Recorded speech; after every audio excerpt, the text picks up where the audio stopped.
Bienvenue, mesdames et messieurs, dans l'invité du jour. Comment l'Afrique, grand réservoir de matières premières de tout genre qu'elle exporte, peut-elle mieux profiter de celle-ci? Je reçois pour en parler l'expert en trading international, Mostafa Berhayat. Il est mon invité du jour. Monsieur Mostafa Berhayat, bienvenue. Merci, merci à vous. Et merci d'avoir accepté notre invitation. Très rapidement, avant d'entrer dans le vif du sujet, comment évaluez-vous la résilience de l'économie africaine? Va-t-elle se relever très rapidement après la pandémie de Covid-19? Écoutez, c'est sûr que le Covid-19 a donné une leçon non seulement à l'Afrique, mais au monde entier. Oui. Donc aujourd'hui, l'Afrique réalise qu'elle doit définitivement entrer et développer son autonomie financière. Et elle est en train de réaliser qu'en fait, elle ne doit plus tellement compter sur la vente des matières premières. Il faut entrer sur un marché très important qui est le marché financier. Aujourd'hui, l'Afrique n'est pas présente sur les marchés financiers pour extraire des fonds à partir de l'Afrique, oui, comme par exemple une simple société aux États-Unis comme Renaissance Technologies, elle va extraire 100 milliards de dollars par an sur les marchés financiers. Et la jeunesse africaine a totalement la capacité de le faire. Vous allez nous dire tout à l'heure, effectivement, les grands ressorts de ce que vous êtes en train de préconiser. Mais avant, prenons un exemple concret. En ce qui concerne les matières premières, le marché du cacao, c'est à peu près 100 milliards de dollars par an. La Côte d'Ivoire en est le premier producteur mondial aujourd'hui. Mais seulement 6 milliards vont aux producteurs de cette matière première. Comment l'expliquer et comment corriger cela? C'est très simple. Vous savez que les matières premières africaines, le café, le cacao, par exemple, le coton, sont cotés sur les marchés internationaux.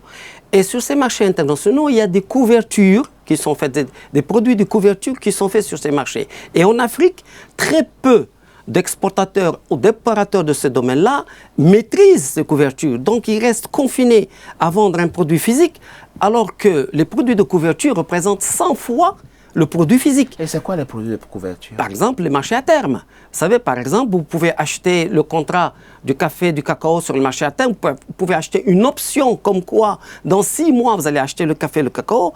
Ce que je préconise, c'est absolument...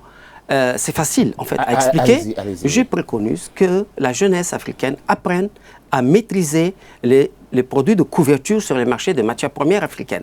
Et pour cela, ce n'est pas compliqué. On n'a pas besoin de Polytechnique ni de HEC pour cela.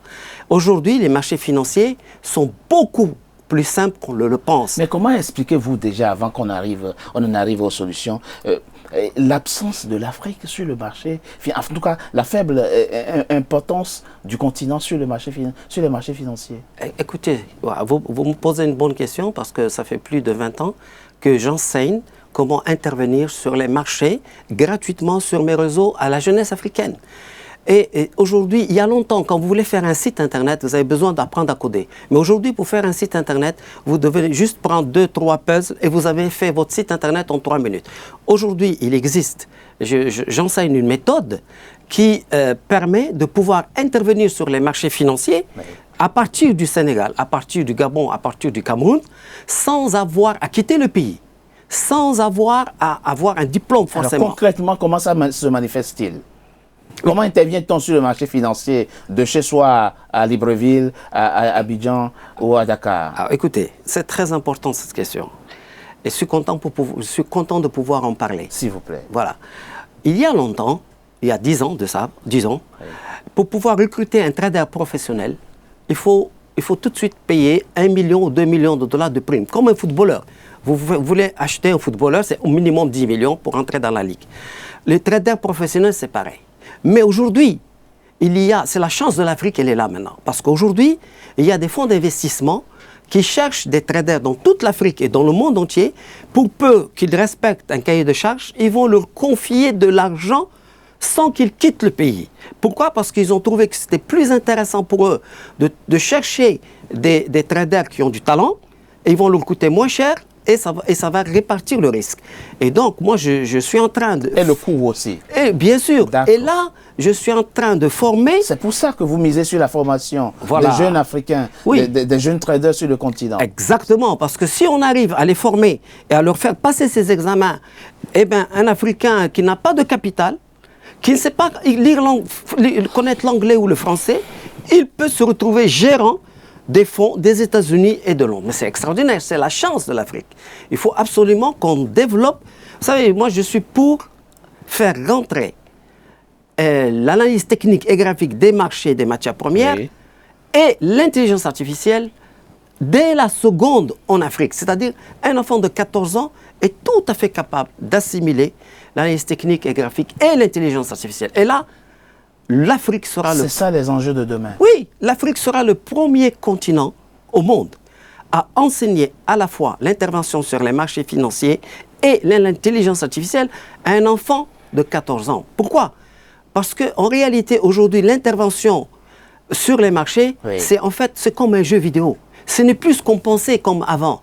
Aujourd'hui, il y a une formation que j'enseigne, c'est si j'ai ça, je fais ça. Si j'ai ça, je fais ça. Ça s'arrête là. Et ça, quel nom, la formation? La formation, la formation s'appelle MBK System. Mustafa Belkhaïat System. Voilà. D'accord. Mais ce que vous êtes en train de dire, c'est très important, c'est qu'il faut déjà commencer à partir de la seconde à enseigner aux jeunes Africains l'analyse graphique et le trading, pour ainsi dire. Exactement. Y compris l'intelligence artificielle. Oui, l'intelligence artificielle est définitivement à la portée de la jeunesse africaine. Et je vais vous dire pourquoi. Parce qu'il y a longtemps, ça coûtait très cher de pouvoir utiliser l'intelligence artificielle. Mais aujourd'hui, avec Google, avec Amazon et avec IBM Watson, vous pouvez avoir accès à l'intelligence artificielle pratiquement pour rien. Et même dans les... J'invite toutes les universités africaines à pouvoir se mettre en relation avec ce que je viens de nommer, parce qu'ils vont leur donner... C'est déjà le cas dans certaines écoles quand même. Il y a certaines grandes écoles aujourd'hui qui enseignent l'intelligence artificielle à la licence et au master déjà sur oui, le mais continent. ce n'est pas appliqué au trading, alors que le trading doit devenir la priorité de l'Afrique. Moi, j'entends toujours parler que l'Afrique va être et l'avenir, etc. Mais ils pensent tous dans la dimension de matières premières. Non, on doit laisser les matières premières africaines tranquilles. Et s'attaquer à l'autre matière première qui est le cerveau. Et voilà, donc la vraie matière première, la plus importante, le vrai trésor, c'est le cerveau de la jeunesse africaine. Votre domaine, c'est aussi les marchés financiers, on l'a vu, et boursiers. Là, il y a un débat sur le continent aujourd'hui, notamment en Afrique de l'Ouest, notamment, et plus précisément, les pays de l'UEMOA qui vont passer du franc CFA à l'euro, dont la parité est fixe aujourd'hui par rapport à l'éco, pardon, dont la parité sera fixe par rapport à l'euro. C'est aussi important, ou du moins quand viendra le moment où nos monnaies, les monnaies africaines, seront également présentes sur le marché financier, comme c'est le cas aujourd'hui pour l'euro, le dollar, le yen, etc. Oui.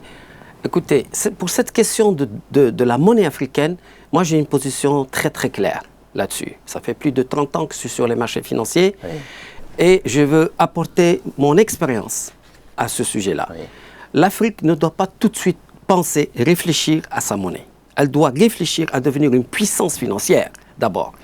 Et pour qu'elle devienne une puissance financière, il faut que ça passe par le bas. Ça passe pas par le haut. On peut devenir une puissance financière sans avoir la maîtrise de sa monnaie? Non, oui. D'abord, il faut devenir une puissance financière dans le sens où la jeunesse doit commencer à rentrer sur les marchés financiers.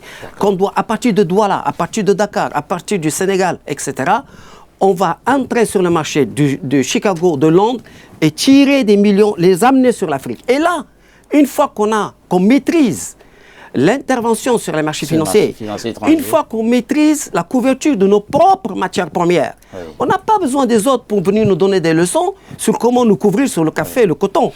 Une fois qu'on devient souverain de notre puissance financière, là, la monnaie africaine va s'imposer par elle-même. Le propos est intéressant et pertinent. On reviendra dans le cadre d'autres émissions et l'approfondir. Merci. Merci Mostafa Belkhaïat.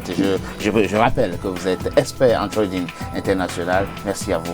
Merci pour vous, le continent de matières premières, les matières premières minéralières, enfin. Et puis, le cerveau, et vous êtes convaincu effectivement que la jeunesse africaine relèvera le défi des deux enjeux que vous avez cités, l'analyse graphique, l'intervention sur les marchés financiers et puis l'intelligence artificielle. Merci à vous. Merci à vous. À très bientôt. Mesdames et messieurs, c'était l'invité du jour. Merci d'avoir été à notre compagnie. À très bientôt pour un nouveau numéro de l'invité du jour.